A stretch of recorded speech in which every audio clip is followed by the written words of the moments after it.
Hi guys, it's Ashley, and today I have a review for y'all of this new stamping mat by Ejiubas.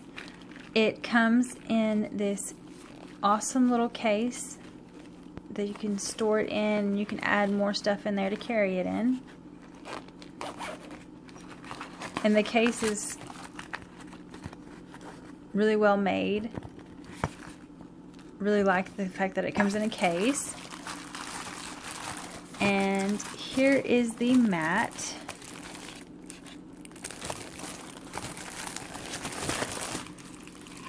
It came wrapped in plastic and it feels like it's made of pretty good material. Let's open it up. Okay, I've got it open, and you have your matte side and then you have this other glossy side to make it stick down to the surface that you're working on. And it's fairly thick. I don't know if you can see that, but it's not super thin like my DRK mat, which was one of the things I didn't like about it.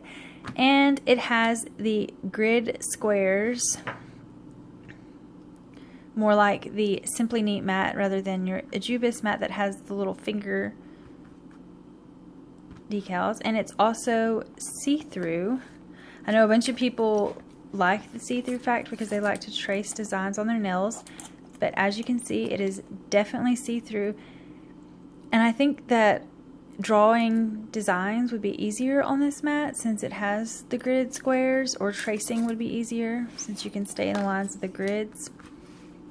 Of course, over the black ones you're not going to be able to do that, but because it has the black grids too, if you're stamping with white stamping polish and trying to fill it in with color, you can now see it better than versus stamping it on the plain white squares. So here I'm going to use this lighter color stamping polish and see how well it stamps over the black grids.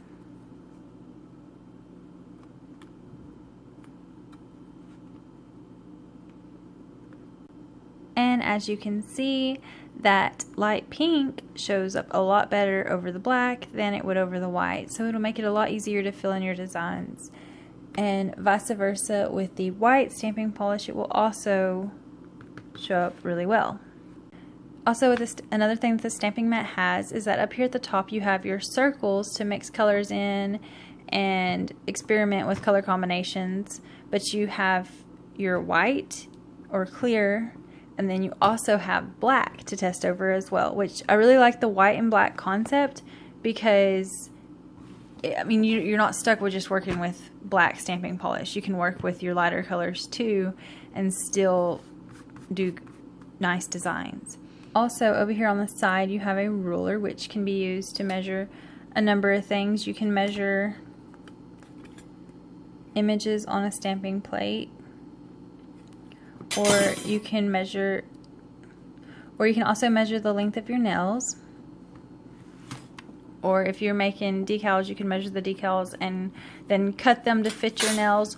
Or also you could even use this to measure water decals and make it to where they will fit on your nail if you first measure your nail. And now real quick, I'm going to paint a layer of top coat over this and peel it up and see what happens to the mat, and if it bubbles up too much to where it makes getting it off hard, which I don't think it will because it's a fairly thick mat. I mean, it's not too thick, but it's not thin like previous mats that I have tried. Okay, I'm just using Seche Vite top coat.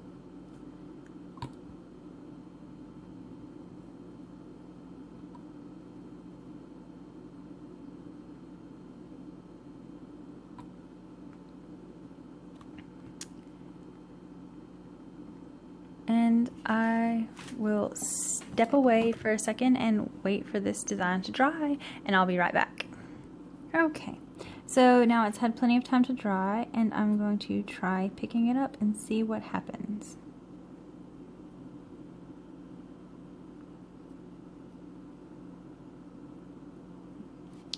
Well, it didn't dry completely in the one spot, but as you can see, it picked up just fine. the mat is a little bit bubbled still where the polish was. I don't know if you can see it, but already it's starting to go down. And all my other stamping mats do that as well. Yeah, it's already completely gone. So now, care-wise, if you already have a stamping mat, you know you do not leave your stamper heads on the stamping mat because they'll cause it to permanently warp. You can just clean it with acetone. In fact, I'll do some acetone over the black squares real quick, and as you can see, they're fine. Size-wise, it is almost exactly the same size as the Uber Chick mat. In fact, I think it is the same size. So, and if you can see, thickness-wise, they are about the same as well. I think the Ejiubas mat is a little bit thicker. Also, I don't think that I mentioned it, but there's 14 of the black squares and there's 14 of the white squares. So that is plenty for doing both hands. And if you're like trying to make a whole bunch of decals at once and you're afraid you might mess up a few, then you've got room to do extras as well. Time will tell how much I like this stamping mat as time goes, because I know before I thought I really liked the Simply mat, but now I find that I've reverted back to using my Uber Cheek mat for videos because it doesn't have the border around it. And as much as the border on the Simply mat is a really neat concept, especially if you spill a little bit of product in the mat, it can hold it. It gets in the way of stamping, like, because I stamp, if I have a plate, I have it like right here. And for me, like the Ejiubas plates and the Uber Cheek plates are big, so when I have them right here on the Simply mat, the edge like pushes the plate up, so it keeps it from laying flat and it makes it harder to work with. I mean, you can work around the edge, but I'm so used to the way I do stamping that I didn't want to have to sacrifice how I'm doing my stamping I didn't want to have to get used to a different angle or how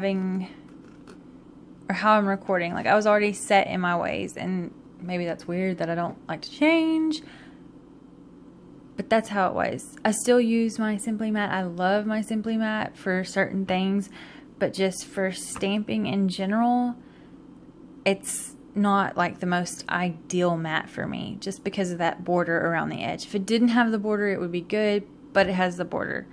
So I just would rather have just a plain flat mat without the border and the ridges. So a plain clean mat. And I really, really like this one. I like the grid concept and the ruler on the side because I think that it makes making decals or doing water decals and stuff a lot easier. So that's my opinions on this stamping mat. So far it seems like it'll be a really good mat. As always, thanks for watching and bye guys!